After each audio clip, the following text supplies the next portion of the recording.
ईरानी सदर ने जून 2025 में अमेरिका और इसराइल की मुसल्लत करदा जंग का 1 साल मुकम्मल होने पर अपने बयान में कहा है कि 12 रोज़ा जंग कौमी यकजहती की अलामत है।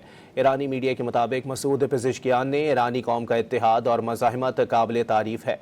ईरानी सदर ने जंग के दौरान शहीद होने वालों को खिराज अकीदत पेश किया और कहा कि अवाम की मज़ाहमत, शहीद supreme leader Ayatollah Sayyid Ali Khamenei और मुसल्लह अफ़वाज की तैयारी की बदौलत इसराइल अपने मकासद हासिल करने में नाकाम रहा।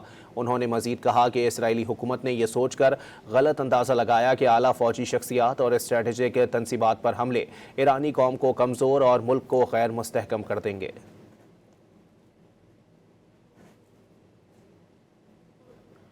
ईरानी सदर ने जून 2025 में अमेरिका और इसराइल की मुसल्लत करदा जंग का 1 साल मुकम्मल होने पर अपने बयान में कहा है कि 12 रोज़ा जंग कौमी यकजहती की अलामत है।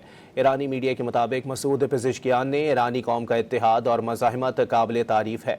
ईरानी सदर ने जंग के दौरान शहीद होने वालों को खिराज अकीदत पेश किया और कहा कि अवाम की मज़ाहमत, शहीद supreme leader Ayatollah Sayyid Ali Khamenei और मुसल्लह अफ़वाज की तैयारी की बदौलत इसराइल अपने मकासद हासिल करने में नाकाम रहा।